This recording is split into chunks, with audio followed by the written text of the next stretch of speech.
If we look at our life here and now, we're talking about a story and a mitzvah that exists for many years, but we want to see how is it relevant to our life here and now. Can you say a few words about this place of really eating the matzah? What is the matzah in our times, in Israel, today? Yeah, that we have to start treating each other in a good and nice way, and this atmosphere which will then exist between us, this is what we'll live from. And at first this atmosphere will as if be poor and desolate, where it won't be like the flavors and tastes and colors we get from the disputes and arguments and strifes, but it's like being good kids. We won't argue with each other, we won't treat each other badly. It's like a mother tells her children, "Why are you fighting?" But they feel no liveliness without it. But they're starting yes and no, and you aren't and I am, and they feel many colors in it, many forms and shapes. And also that's how it's called at first, the bread of poverty. But later on, when we come back to enlarge and increase these states where it's not only that we're disconnecting from our evil and going into some kind of restraint, but we're starting to develop this restraint. It's no longer a restraint, but a good attitude towards one another. I don't simply reduce myself in terms of treating others badly, but I go through this narrow passage and I enter greater and greater and broader relations and a good attitude towards others, and then it's no longer the bread of poverty, but it could really be an amazing cake. What's the leaven? The leaven is the evil inclination which we had back in Egypt that we used in order to fight with each other. And the leaven that we have after the holiday of Passover, where we use leaven again, but we use it in a different way now. We use it so that above it we can bestow onto each other. Because without the bad attitude we had before towards each other, we don't know how to set good relations. Meaning we use the very opposite, meaning where we had hatred, now we'll have love necessarily. So I have leaven, matzah, leaven. That's the process. Yes, but it's new leaven. The new leaven is not the previous leaven that I use in order to love, in order to bestow. I don't understand. Maybe you can give an example or something.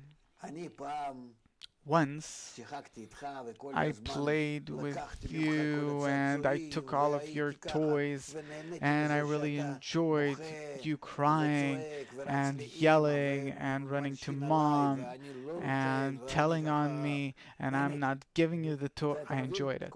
You understand it? I have that at home all the time. Good. Now I decide I'm no longer doing it this way. And then what do I do? What do I eat? The bread of poverty. What pleasures do I have in life then? I have nothing. I'm like passing through this small hole from the state of exile to the state of redemption, through the tearing open of the Red Sea. I passed through. I have nothing. We're waiting for a week, and we'll later on learn why is it a week, and why is there 49 days till Shavuot, and why 33 days of the Lag BaOmer. We'll learn all that, but I crossed from a state where I used my ego, and I was like Pharaoh. Look how much I enjoy. I am in power. That's, you have there a picture of Pharaoh with the crown on his head. It's not Pharaoh, I think it's Batya maybe, I don't know. Doesn't matter. And afterwards, after I've decided that no, I'll be different, what do I do then? Those very toys which I have taken from him and I enjoyed him crying. Now, those very same toys, that same leaven, I give it back to him and I enjoy that he is enjoying. That's already the bread. After coming out of Egypt, it's no longer the bread of poverty. unleavened bread, but it's something, oh, it's something special. It's not ordinary bread, it's rich bread.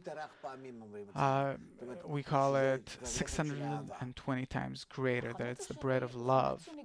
The other leaven is leaven that I enjoy. It's like the first leaven, where we take all the evil that we had in Egypt and we invert it into good. This is what the Jews cry about throughout the 40 years in the desert. Where is our Egypt? Because they're included with it and then they correct it, included in it and correct it. So you're saying that the hard part about the process is that in the first leaven, I'm bad to others. I enjoy harming others. Okay? The last part of the leaven after the Passover, I also enjoy it. There's a tasty cake there that I eat.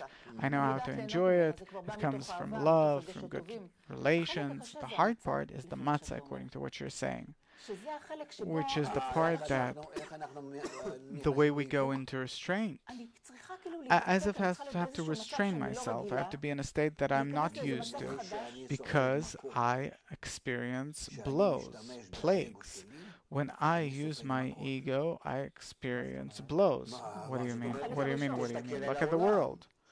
The world's now, suppose, under the rule of Pharaoh, under the rule of the ego.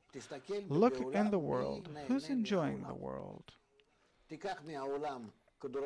Take tranquilizers out of the world, drugs, all these different things that really kill us, destroy us, disconnect us from life, that give a kind of a false pleasure so you can bear life. And you'll see that the entire world is suffering, from small to great, from poor to rich.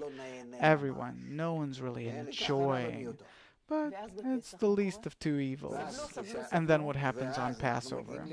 And then we reach a state which is even worse. We reach a state where we see that we're coming to a general kind of destruction, where it's not only we, and not only with our kids, with our families, where they're no longer families, they're broken homes, children leave home, they don't want to listen to us, they run away to join ISIS, and husband and wife can't stand each other, and so on and so forth. And we're reaching a state that even countries, all the nations are going into such relations between them where they're starting to hate each other so much and to suffer from each other so much because the world is becoming integral. It's becoming tightly closed. We're starting to feel inside the world like inside a family, that we can't stand each other anymore. Everyone's bothering me, and everyone wants to burden others with his pride, his ego, his goals, and so on. In short, we're in a state where it's really felt. It's really felt. It's not the end yet, but it will advance very quickly in this direction. So, as a result, we have to decide, is it enough or not? If not, then we keep on going. If we don't want to get out of it by our own efforts, the nature makes sure that we'll suffer more and more.